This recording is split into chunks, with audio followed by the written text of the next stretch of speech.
There we go.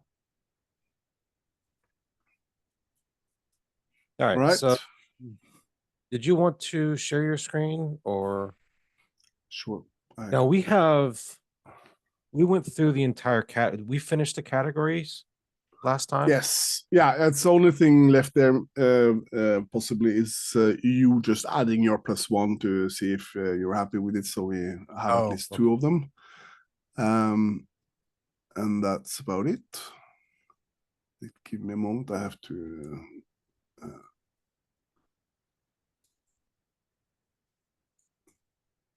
try to share my screen here and find the right window name. Let's say this one is called all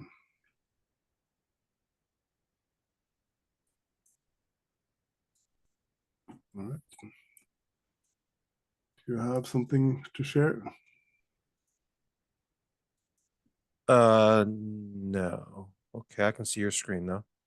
Okay, cool. Right. I've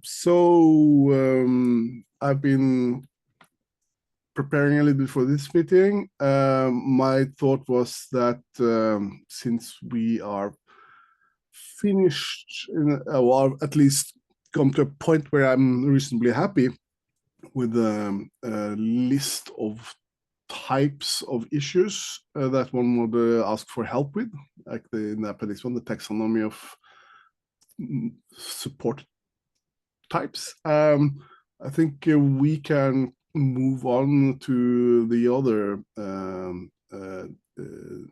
use cases. Now, we started putting a +1 on the things we're happy with, so we can signal to ourselves that we have covered something and keep track of that. But we didn't start with that at all at the beginning. So I'm thinking we should probably take a quick reminder for ourselves on the things we have already in the use cases and requirements, and then tag them with our +1s if we're happy with them, or a question mark if there's something to discuss. Okay. Yep. So we have one pass through those, and then we can see where things go from there. A few changes a little bit to the beginning here since last time. On point 5 here in the 4 deliverables and 1 consideration. It says here, take care that the descriptions and enumerations produced by the work group both clearly communicate their intent and are suited for use for projects with privacy sensitive.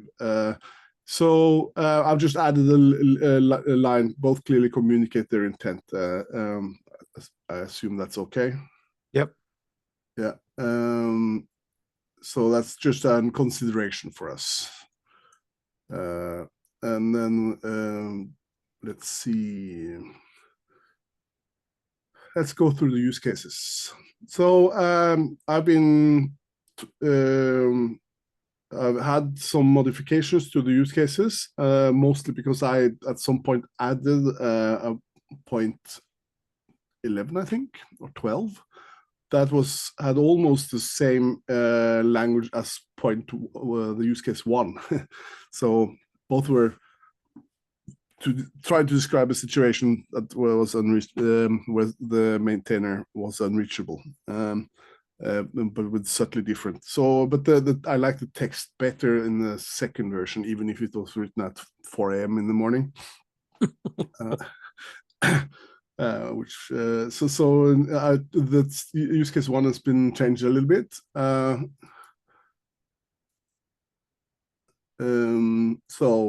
Language and package ecosystem hosts. Here's a term, an ecosystem host. I don't know the good term for the people or institutional role that takes care of the ecosystem. Meaning, right. For example, on CPAN, you have a bunch of mailing lists where they where people who hang out, who keep an eye on what is being published, hang out, and where one can send a mail to resolve issues. Say, for example, if someone has problems logging in, or there's some issues around indexing a package or something, they can send a mail there.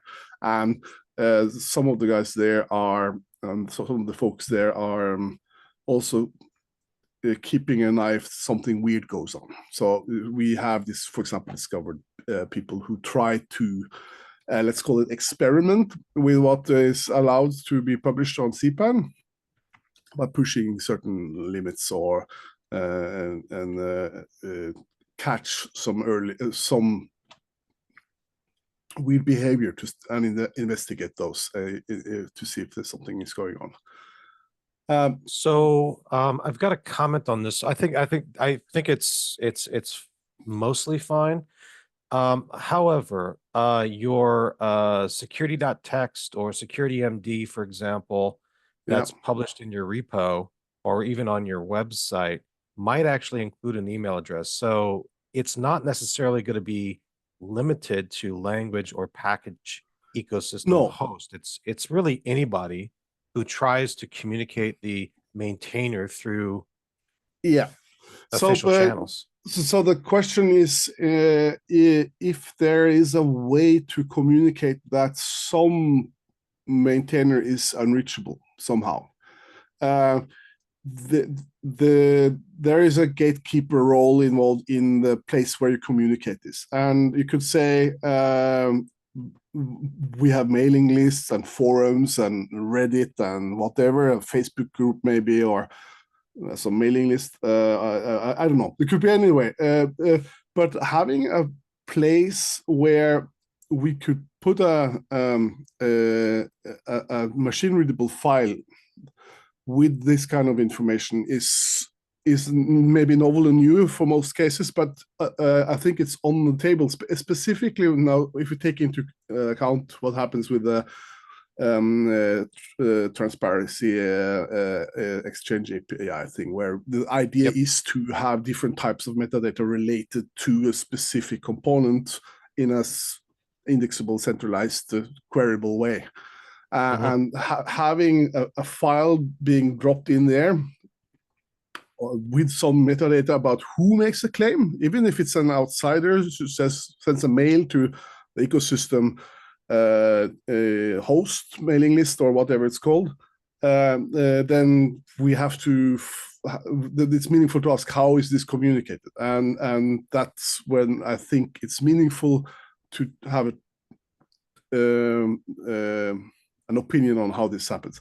Now, I know there is the common life cycle enumeration group are kind of looking at events, for typical events for projects, and we have talked about this already. So I'm trying to figure out if this question, which means this questions related to the project states that happen due to factors outside of the control of the maintainer of that project. Let's say, for example, a routing issue, or email server being compromised, or somebody losing some certificates, or not paying for their domain name. That all those kind of situations could be discovered by others, and would probably also be good to communicate to those who aren't closely following that particular project is. And I think this would be especially useful in the case where you have a user, a manufacturer of some sort, or a business who depends on thousands of packages, tens of thousands of packages. Like, if something pops up, how would they get to know that? And is this something? No, and of course, I'm thinking aloud here now. A reasonable question also is this actionable? Because no, I don't think it's actionable, although I think it's relevant. Now, I don't believe the CLE folks I don't believe anyway, at least in the first version, I do not believe they're going to be going down to this level of detail in terms of like Right. messaging and stuff like that. I don't think that's part of their scope. Although, that can always change. This actually became relevant. Was it this week? Yeah, this week. A security researcher reached out to me because OWASP, but reached out to me personally and saying, hey, I want to report this. I want to responsibly disclose this vulnerability to this maintainer. It's used by tens of thousands of people. Maintainer has not responded in 90 days. What should I do? And I provided a link to OSSF actually has a fairly good set of documentation on vulnerability disclosure, and they have a specific one for the researchers, the people who find the issues and want to report it. And in this particular case, I mean, the researcher essentially had no choice but to create a 0 day, right? Yeah. And in that vulnerability report, obviously you're not going to put stuff in there the maintainer was not reachable, right? You're going to put information about the vulnerability. Yeah. So we need a place to be able to put this type of information, and I think this is a perfect place to do it. Right. Yeah, just out of curiosity, this product, was that a piece of software that you should consider is being published through some ecosystem, or was it an independent project, like something that you compile on, after downloading from GitHub and then installing, and there you go, and maybe a packager would do something on your behalf, but No, it's it was not part if I of remember right, it was an PyPy application. module. It's an application. Okay, it's not a I think component. that's yeah, I All think right, that's what it was. right. So okay, so we have the cases. I'm not entirely sure how to approach this right now. I'm happy that you agree that there is a place for this information. So I think we should make sure this becomes part of this standard, because this is necessary information to be able to communicate. And when I've been trying to put together a list of, give me a moment. I'm going to, I'm taking notes all the time here, and trying to figure out what needs to happen here. Let's see, in my own notes. Let's see.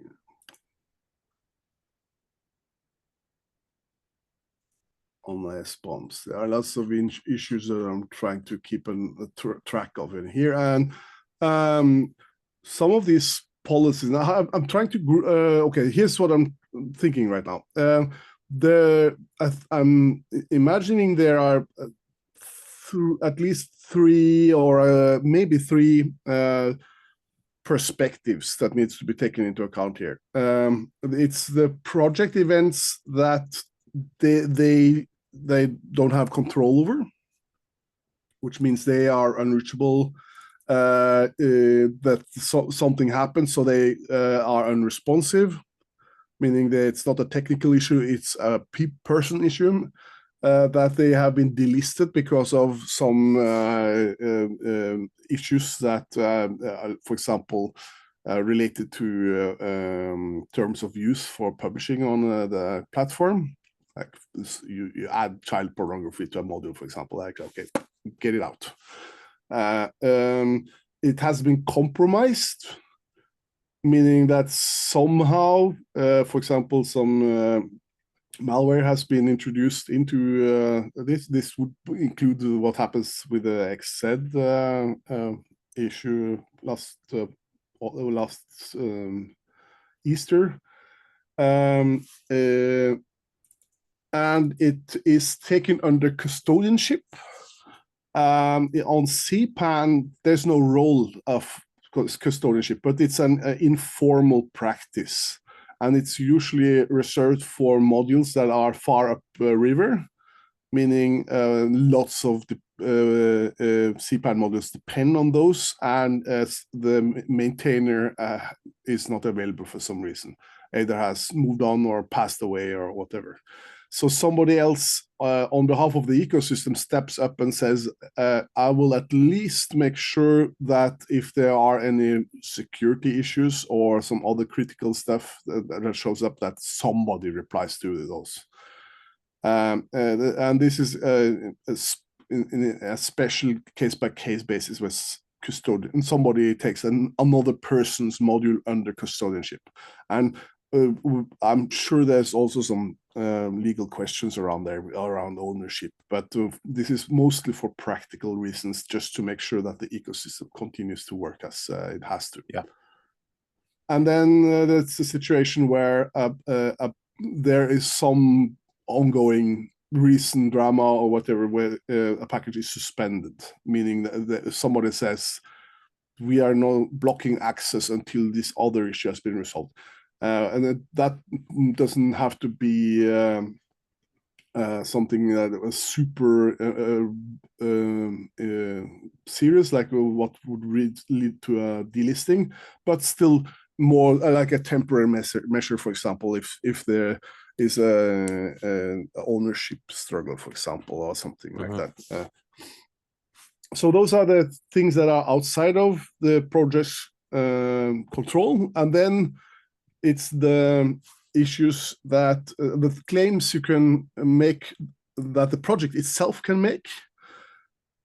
And some of them are related to what they offer, what type of support they offer, like casually maintained, properly maintained, unmaintained, only security patches. This is done. This and maybe also this has been deprecated for some reason because the author has created a API compatible alternative, for example. Please use that one instead. Or it has been superseded, meaning there's something new going on, which someone else has maybe happened, or something else. This the for commercial use is related to Cyber Resilience Act, and I think this is such an important claim to put in there that it's worth adding. But maybe it doesn't have to be in this file because it's, strictly speaking, very central to the package itself. So it should probably be a first-class package metadata instead of something related to sustainability. Tagged later, just what's the word for it? Just attached to the project Right. at a later point. So I'm a bit unsure about that one. But my point here is that these here are saying something of what they need help with. No, what they offer help with. So yeah, this is help offered. Or some other type of information related to the project. And then we have the things that are related to what kind of help you need. And just on a high level, the two ideas there was something, a project is put up for adoption. I don't know if this is common in other ecosystems and most ecosystems. This is a CPAN thing. It's possible to take over. I've seen it elsewhere too. Yeah. Okay. And somebody says, just puts the project on the floor and says, my hands are off now. Somebody else can pick it up, and they don't put a process around it. They just leave and say, but they explicitly leave and leaves it to someone else to pick it up, which might involve, for example, allowing another person to get publishing rights under that namespace in the ecosystem. Okay, we might want to change the word. So when I first saw handoff, I associated that with like one maintainer now giving another maintainer access. They're handing the project off to somebody else. So what this sounds like is that the maintainer just dropped the project. Yeah. So in the examples here, I have added some in the use cases. I've added some examples, like use case 5. After many years of taking care of a project, the maintainer wishes to move on. They are now looking for candidates to hand off the ownership of the project and wish to communicate this to the user of the project. It's equivalent of having a co-maintainer receive the handoff status on CPAN. How is that different from Adopt Me? Adopt Me can have like on CPAN, it's a bit of a kludge because this has been organically added over years. So Adopt Me is different if a maintainer puts it on like an active maintainer puts it on a project, or if the ecosystem puts it on a project. If the ecosystem modules group, for example, or the ecosystem host says this is now up for adoption, it usually means that the maintainer has been away for a very long time, and there's been multiple attempts at trying to reach them that all have failed. Interesting, because I've actually used Adopt Me on, what was it, the Jenkins plugin ecosystem. Yep. And because I was looking for a new maintainer, and they had at least at the time anyway, they had an Adopt Me thing. Yeah. So I was an active maintainer, but I was looking for somebody to take it over. I think your point in raising that there is some confusion here is a good one, and having the word adopt me mean it's an active request from the maintainer, I think makes sense. This is what is described in use case 2. Maintainer writes a blog post that they aren't interested in anymore and have moved on. No maintainers contributors have offered to take the project with a reasonable time, and after a while, the maintainer just leaves the project, and as a final act, they flag this project available for adoption. So they have tried, and but and that means it's like putting a child in a home for adoption. Like the parents are actually gone. Right. There's no process around that. This is good old. Okay, so in one case, style. the original the maintainer is there, and in the other case, they're not. Is a difference. Okay. Yeah. So in the case where the maintainer is drops off the map, so to speak, and for whatever reason they move to South America or just stop coding because they burn out, or something more dramatic happens, we need to communicate that. And using another word than adopt me, what would that word be? What phrase would be different but communicate the intention? Because it's not a fork. It is an adoption, but the reason for it being available for adoption is different. Let me ask you a question. In terms of pure sustainability, does the reason matter? I think that's why we use the same word for those two scenarios. So in a sense, maybe it doesn't matter. Which for me is also the reason why I haven't put a lot of thought into why and explore this topic, because it to me means it's the project which is up for adoption. It's not the people that run it. Right. So that's funny. Haha.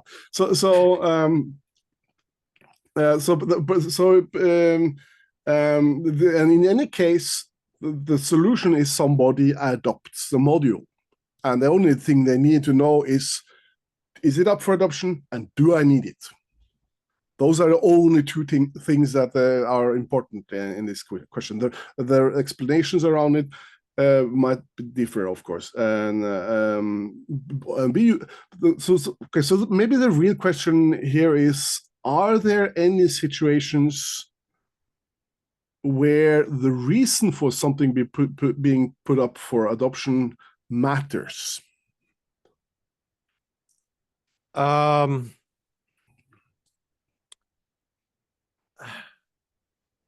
If I just put on sustainability lens, as a consumer of those libraries and a potential contributor, I don't necessarily know that it matters. I think there are cases such as, say, for example, you have a female maintainer. She goes on maternity leave. She needs somebody to take over the project. She intends to come back at some point, Yeah. to be determined, right? So it's more of a temporary thing. She wants to come back. But in the process, she wants to hang on to a new maintainer at the same time, right? Yeah. So So I the role think of co-maintainer covers that situation. If you I'm have looking for a co-maintainers, co-maintainer. yeah. So Is that a different? no, that's if somebody says, let's just search for co-maintainer. Yeah, that's the second. That's the first one. The maintainer is interested in maintaining, but they may have moved on or have moved on. But no co-maintainers or contributors have offered to take over. So if they would have a co-maintainer, then they wouldn't have done that. So, but asking for co-maintainers is a type of asking for help. That's what I'm saying. I mean, in terms of an adopt me or, whatever type of status we have, I don't necessarily know if the reason matters. Now, we could try to enumerate all the reasons, but honestly, if we had to make it simple, if we had like an adopt me status along with an optional description of why, I think that's more than sufficient. Yeah.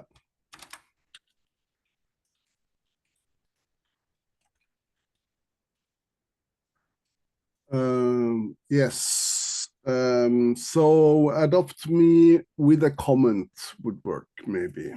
Yeah. Let's see. From a developers being developers, right?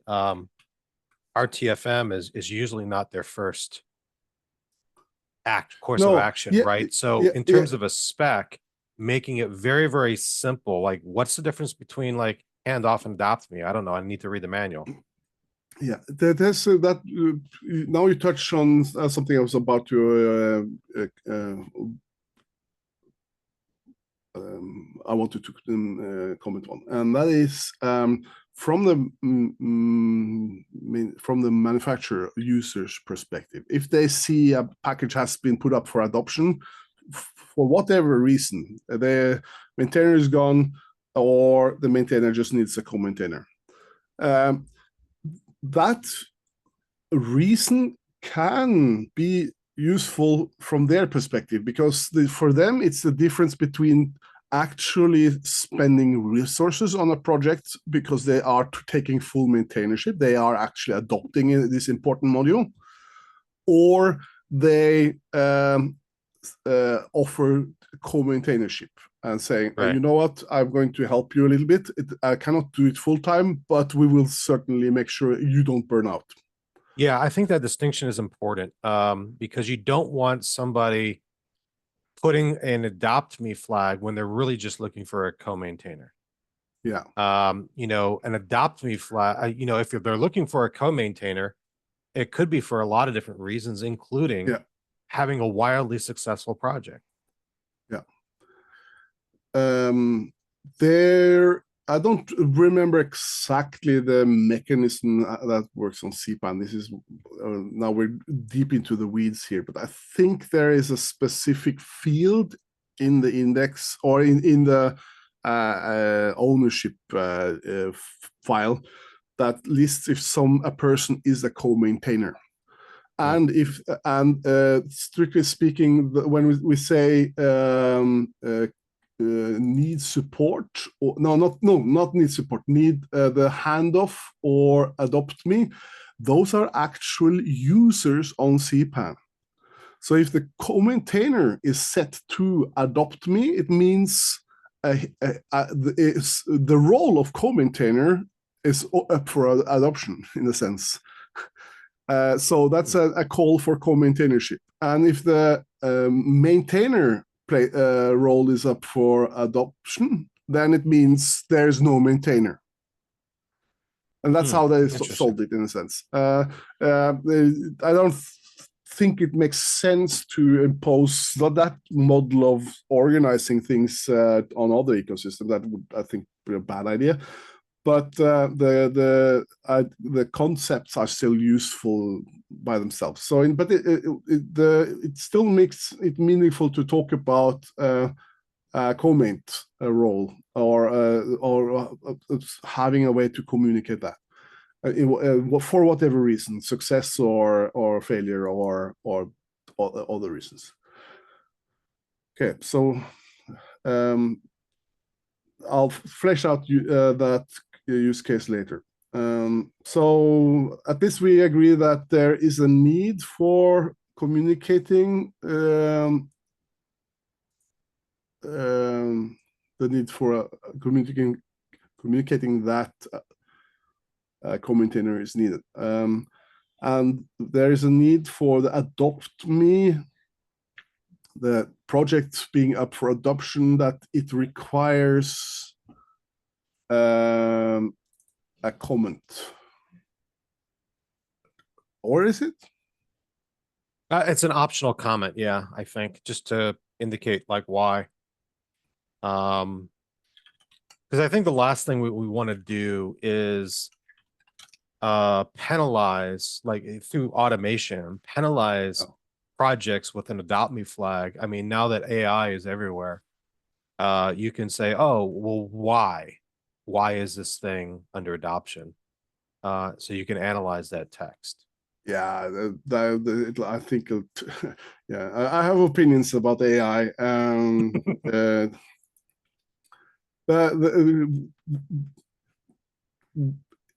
Maybe some AI tooling could make it easier to manage or being a maintainer for packages, but that requires its own let's call it process for the maintainer to go through to see if that actually works for them. And in any case, this is not necessarily a code question or a maintainership work question. It could be all the reasons why a maintainer needs to have the help. And right. So down when it comes to the base facts of the situation, this is a question about people and what they are available or capable or willing to do.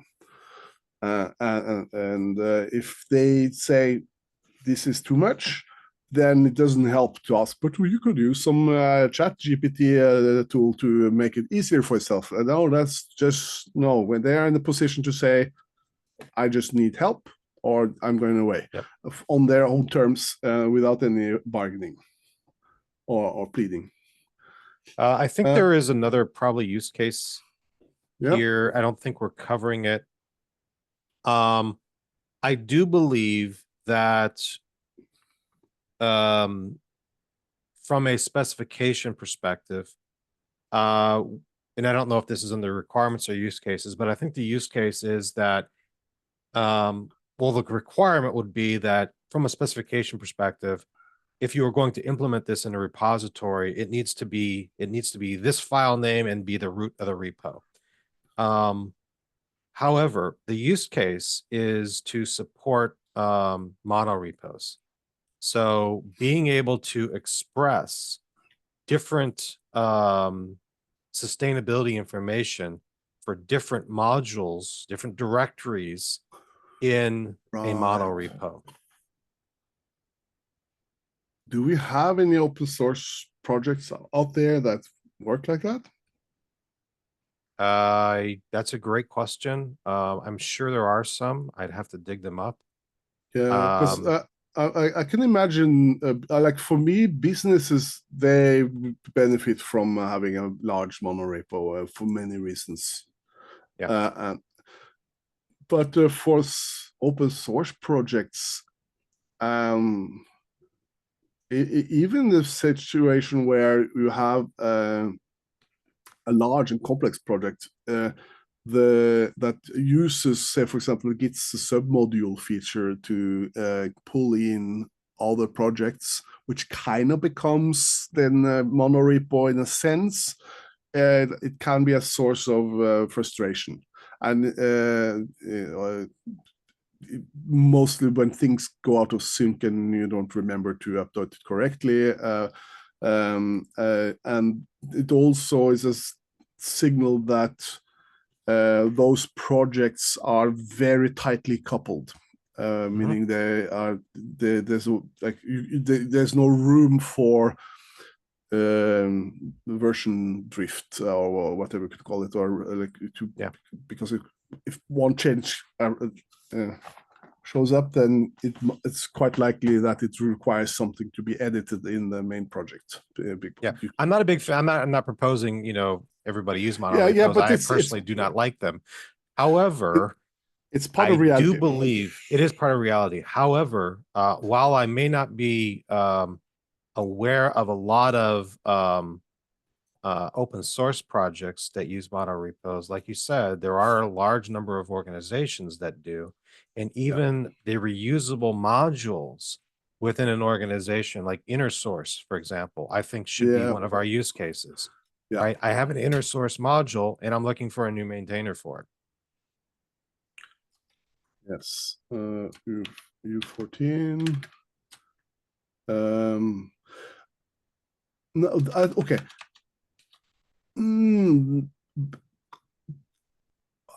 Is there any difference in asking for maintainership in a monorepo type situation rather from a?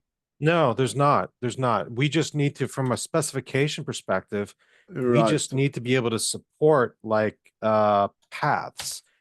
We need to be able to support the level of granularity, whether we're talking about the repo itself or we're talking about a sub part of the repo. All right, so this is a requirement, not a use case. Yeah, perhaps. Yeah, so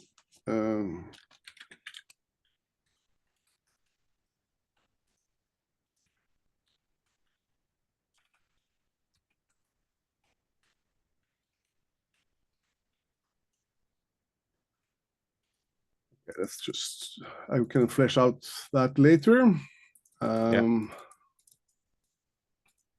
Come on now.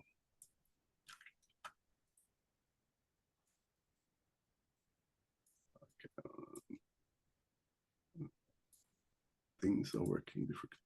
All right, so but let's just do what we originally talked about. We have 20 minutes left now. If the use cases are sensible. So we talked about discovering that somebody discovers that a maintainer is unreachable. For me, this is completely sensible to have.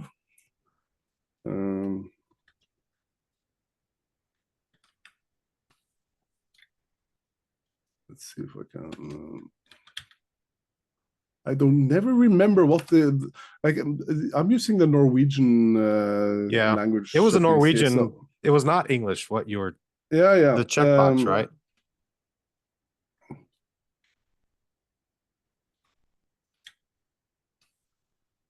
Was it?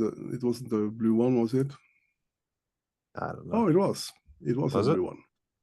No, it was a green one. Yeah.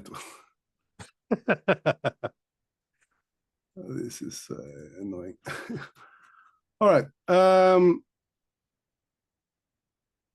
So we're using everyone for now. So I think this one is sensible. Last remaining maintainer abandons their project. That is a situation that needs to be covered. So I think we should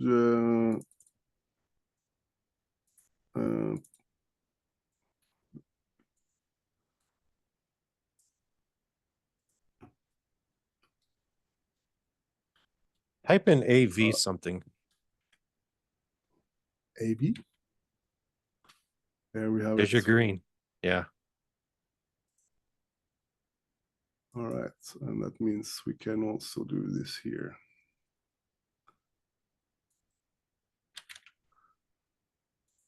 What made you think of AV? I just did a translate for checkbox in Norwegian. I'm not going to try to pronounce it, but Avkrysningsmerke. yeah. So that's AV. Okay, but all right, it worked. Thanks. So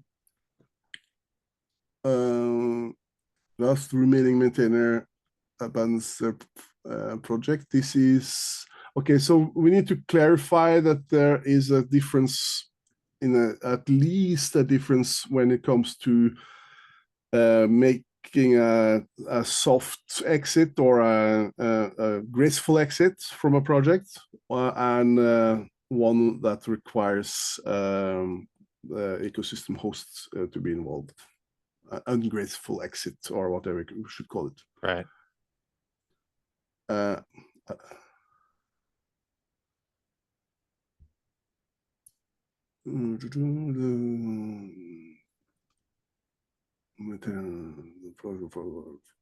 Mumbling here. Okay. We could also reorganize these so they are gathered a little bit more sensible. I can look at that later. They come off. Okay, the question of being done, I think that is a super easy case that needs to be covered. Yep. We already discussed that. Yep. Maintainer becomes unresponsive for unknown reasons. That's the force majeure kind of situation. They drop off the map. That needs to be covered. Also, I think we have discussed this enough for now. Unless you have anything to add, please do so as we go.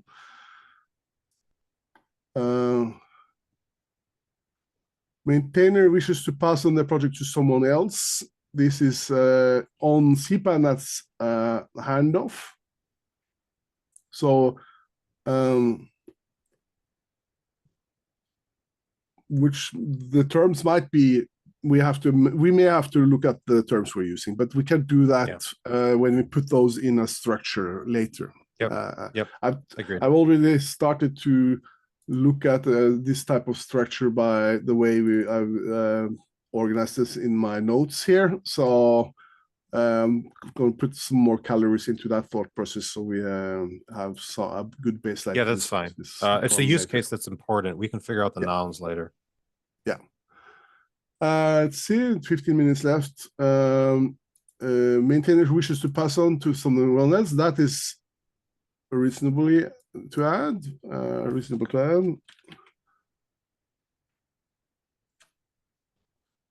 I wish it was possible to just have a commonly used emoji easily available here.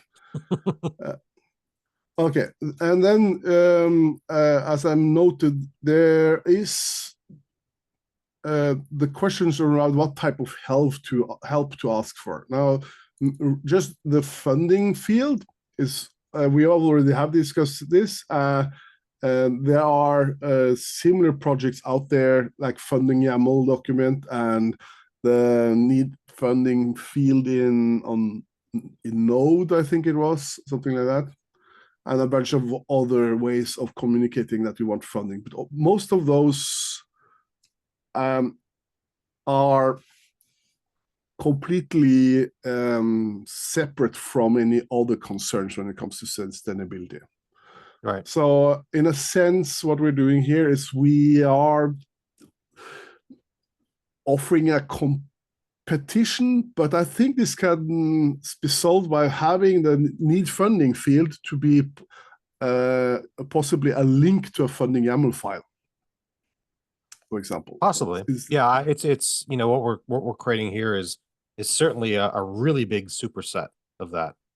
Yes, but as funding YAML has a really good reason to exist already, because that includes details on what options are available, like send me a coffee, or here's my Patreon, or whatever. Right. And that is useful information, and I think that spec or that project way of communicating is already useful, and it's also backed by GitHub. So hey, let's not compete with GitHub. There's no need to that for doing that. So, and the last many meetings, we talked about discussions around specific tasks to get help with. So use case 7, I think we are in a really good position with, which means we are actually at use case 8. Let's just explore that one. And so next meeting, we can go through 9, 10, and 11, depending on what's going on. Okay, that sounds good. So here's a situation where somebody notices that there has been a compromise when it comes to publishing rights on the ecosystem, or something like that, meaning that, say, the project owners or authors' laptop has been stolen, somebody gets their private keys or password file or something like that, and they don't have good operational security in place. So others can now start publishing things on their behalf. And somebody, the maintainer, for example, would like that this account is blocked until it can be resolved by having new credentials created or something. Is that a meaningful scenario to take into account? Yeah, I mean, it's a critical software supply chain thing. So I think it's useful. However, it also depends, like, if in fact their account has been compromised, and if in fact this specification is in their repo, they're not going to, the adversary is not going to mark it as compromised. No. So this would be a Somebody else field could. that would be a field where the ecosystem says something on behalf of the project. Right, exactly. So what would yeah, like we for might want me? to provide a little bit more information, maybe like a first known date or first observed date that it was compromised, because depending on when you actually pulled that package, the time actually might matter. Right.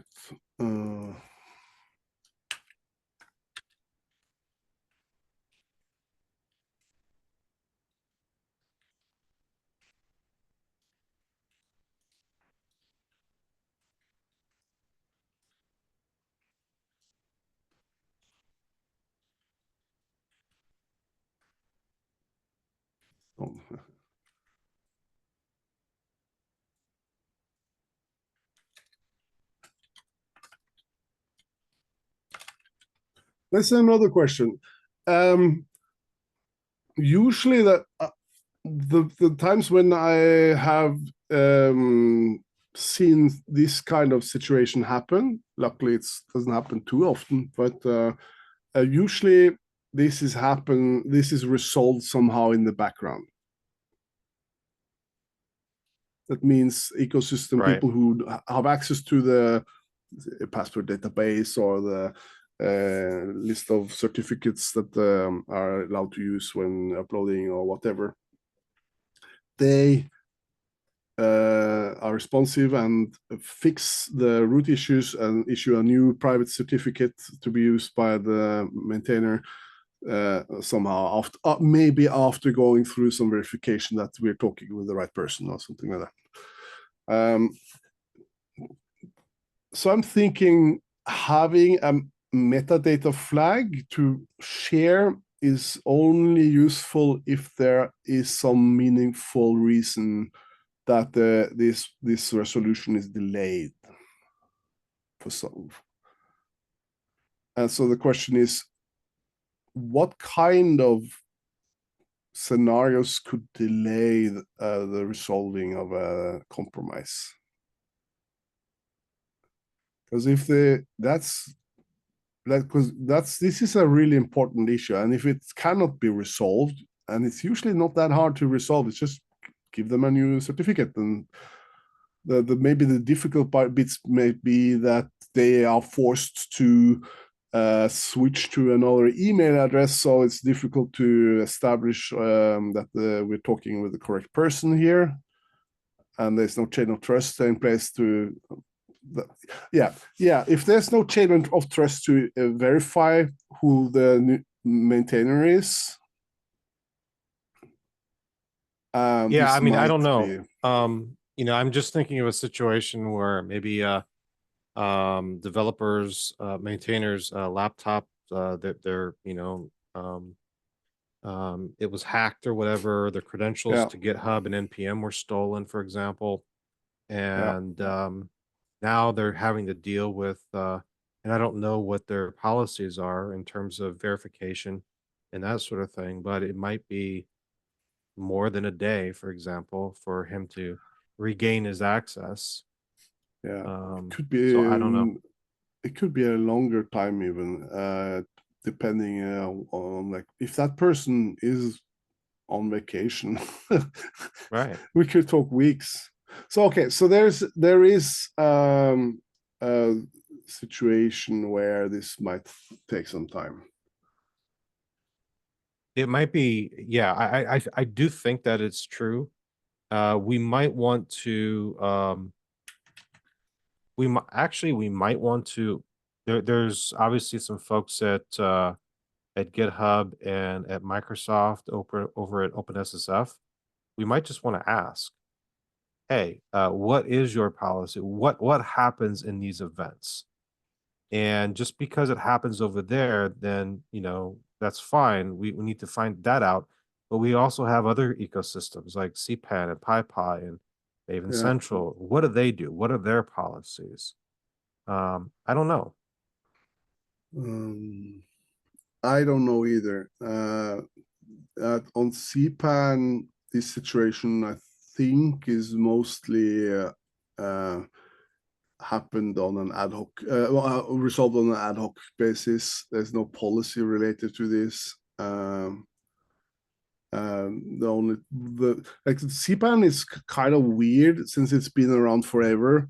It's mostly services and code that have been made over the years and have proven to work, and with people who have proven to be reliable, and it's been just chugging on forever. And yes, there's some issues around that, but it also means that there's a super high level of trust among the people who are deeply involved in this. And there's no question if somebody says something weird is going on here, then everybody believes them immediately and they try to figure out a way what's going on, which is maybe a luxury, but we cannot assume others have this type of luxury. So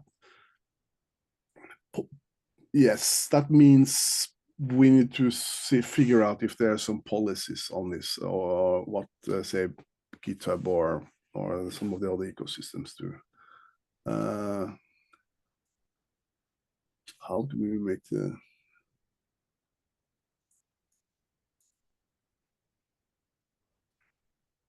all right, so we have a question here.